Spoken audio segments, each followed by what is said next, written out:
Hi, David here, and welcome back to the channel, looking at mediumship and life in spirit through the automatic writings of the early 20th century medium James Padgett.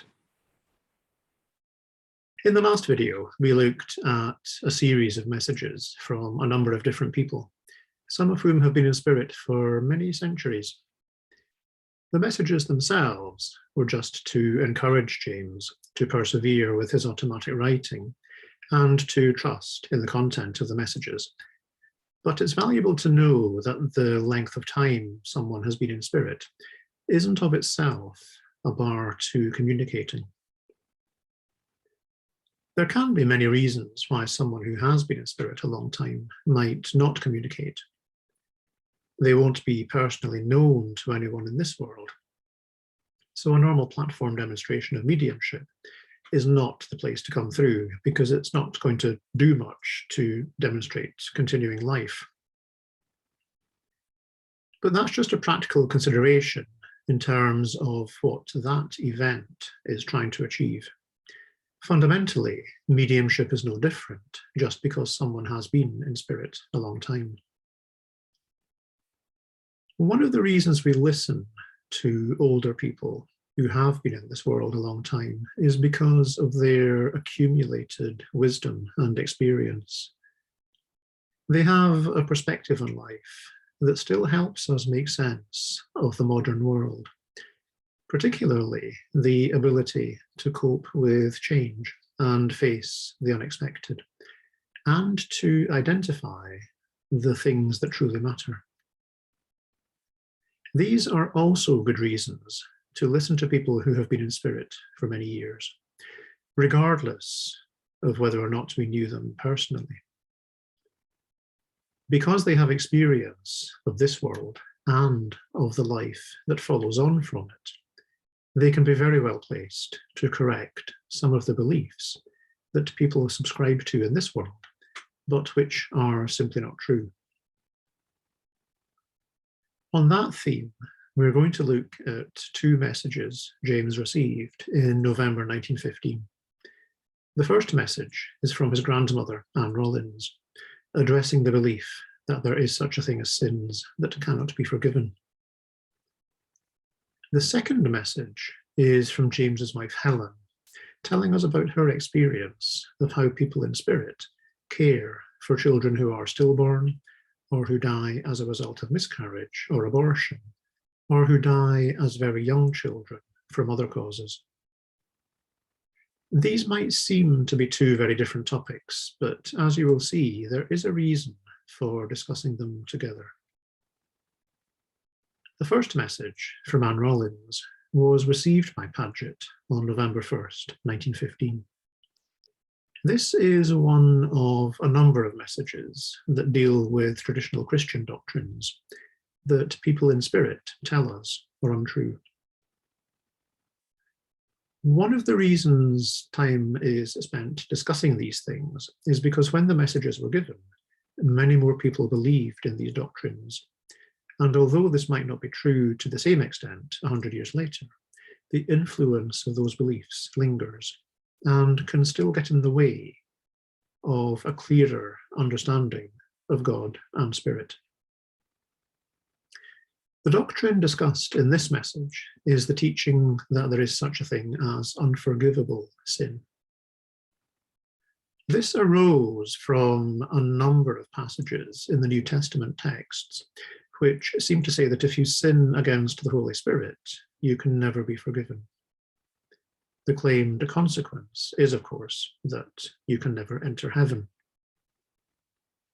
Over the centuries, the churches often took full advantage of this to make people afraid they would never be forgiven if they failed to recognize church authority, or if they failed to subscribe to church doctrine. So let's have a look at what James Padgett's grandmother, Rollins, has to say on this. I am here, your grandmother.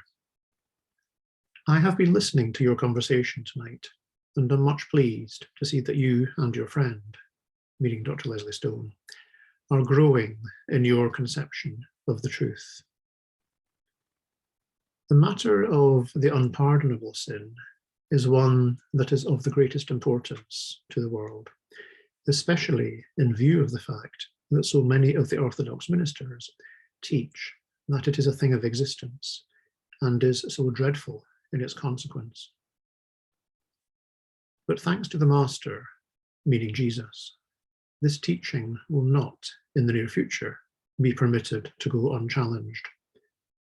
For the truth in this particular will be made so plain that humankind will cease to believe it, and as a consequence will be relieved from a fear that has kept many from seeking the love and favour of God. In saying this, Anne is drawing attention to the tendency to use fear to control people. Many people quickly intuit when this is happening and object to it. If they see churches doing it, the risk is that they conclude any kind of God talk is objectionable and untrustworthy. There is no point in teaching an understanding of God as love if the behaviour this inspires in you, or which you seek to justify with it, is unloving.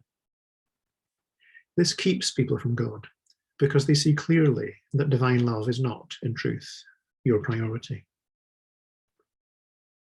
In saying that there is no such thing as sin that cannot be forgiven, Anne goes on to tell us that I know that this resolution of the truth will be antagonized by men and preachers who see that it is one of the strongest instruments which enables them to keep their organizations together. But their antagonism will not succeed, for the truth will prevail and humankind will come to think for themselves. They will then embrace this truth, that there is no such thing as unforgivable sin, with gladness and joy. How strange that the professed members of the churches should so slander and blaspheme the one loving God, and cause men to look upon him as a God of insoluble wrath, and one who, because a man refuses to believe in the doctrines of the church, shall be forever consigned to eternal punishment and hell. When he gets into such a condition of hardness of heart that, as your preacher says, that even God himself will have no power to save. Oh, it is pitiable that such erroneous and harmful doctrine should be taught, and worse, that by professed ministers of the loving Jesus. So, my son, you and your friend, whenever the opportunity comes to combat this monstrous teaching, do so with all the power of conviction and love, and proclaim to the world that such teaching is not true, and that for every sinner there is opportunity for salvation, and that God loves the man who will not believe in him, just as he loves the believer. Only the former may not partake of his divine nature, as does the latter. I wanted to write this because I thought that the time was opportune to impress on you the falsity of this great dogma that has no place in truth or in the plan of God for the salvation of humanity. Well, I will not write more tonight, as you will have others who may want to write. So with all my love, I bless you both, grandmother. In saying she blesses them both, Anne is referring to James and his friend, Dr. Leslie Stone, who sometimes sat with him when he wrote the messages. This is a very forthright message for James to receive from his grandmother. Anne Rollins is clearly a very devout Christian, as she was during her earthly life. Yet she encourages independent thought rather than accepting earthly creeds.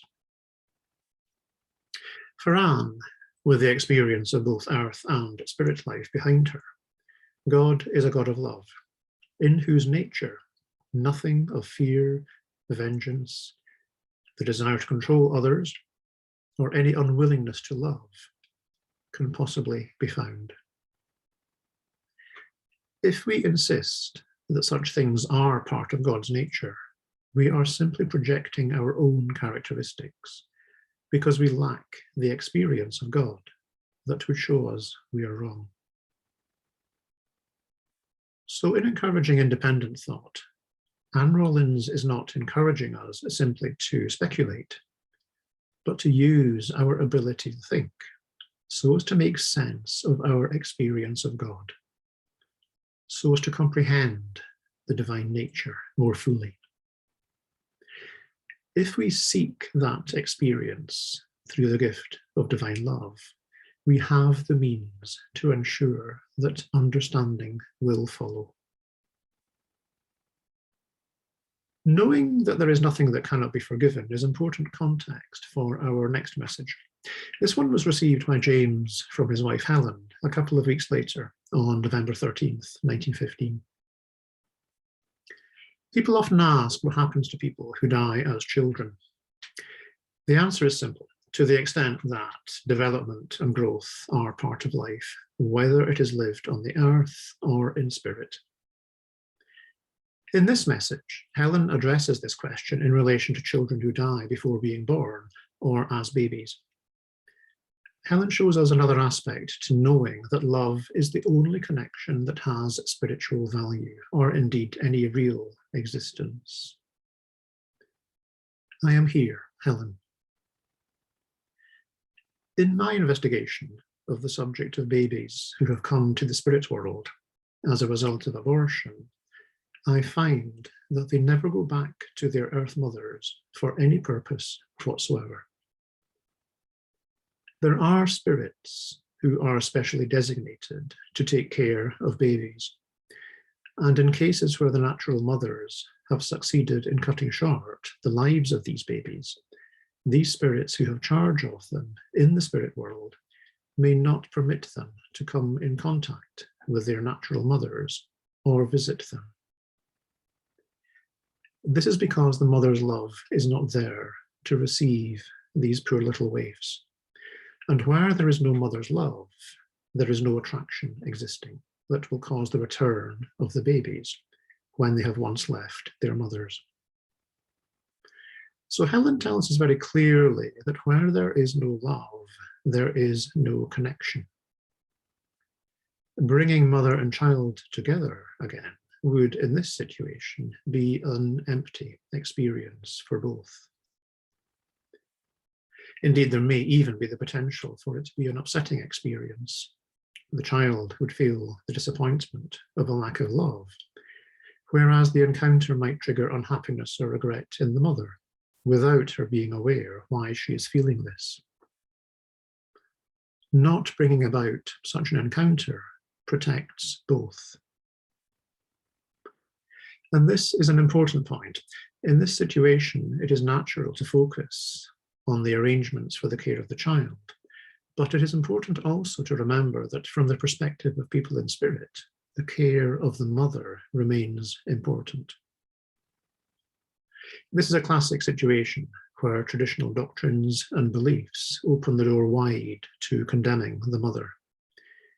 Yet, however true it may be that a soul has been sent back to spirit before its time, and that this action, like all others, has its consequences, it remains true that there is nothing that cannot be forgiven, and that the care and love of the mother remains a priority. Helen continues, in the case of babies who prematurely die, or of those who die very young, these babies do return to their mothers under the guidance of their guardian spirits and receive from their mothers their love and feelings which are going forth to these babies. The law of attraction operates here as well as in other matters, and this is the law in reference to babies who die early. When there exists a mother's love, the baby will return and receive this love and help by coming into contact with its mother. But when there is no mother's love, there is no attraction, and the baby may never know its mother. In many cases, the baby, before the mother comes to the spirit world, finds other attractions, and hence there is no feeling of love or sympathy between the baby and its mother. Frequently it happens that when the mother comes into the spirit world, she finds the spirit of the unborn baby, and in a way has a uniting. But rarely is this love strong enough to keep them together. The law of attraction separates them, and then each goes his own way. I will not write more tonight. Your own true and loving Helen. There's a lot in this message that is worth reflecting on. I'm not going to try and tease it all out because I think most people are well able to take what they need from it, and because there are so many different situations this message might apply to. The one thing I will pick up on is Helen's mention of what she calls the law of attraction. This is a phrase that we often see in the Padgett messages and in other descriptions of life and spirit. It can sometimes feel like this phrase describes a separate law that we need to try and understand, but the simplest way of approaching it is simply to ask, where is the love? To understand the law of attraction, look at the people or things that are the object of someone's love. These are the things they are attracted to. In spirit, this always tells. Whatever earthly relationships people might have had, if there is no love, or the love is weak, those relationships will not persist. Putting it another way, there is no obligation to be with someone you do not love. The law of attraction also operates in terms of where we go when we pass to spirit. What kind of environment does the love that is present or absent in you attract you to? What kind of place are you suited to? In the next video, we're going to expand upon this by looking at another message that James received from his grandmother, Anne Rollins, where she gives a description of some of the different spheres or environments in spirit. So I hope you'll join me for that. In the meantime, if you've enjoyed this video, like it and subscribe to the channel if you haven't already. It all helps to introduce it to other like-minded souls. And if you click on the bell icon, you'll be notified when the next video is uploaded. In the meantime, thank you for watching, and I'll see you soon. Take care.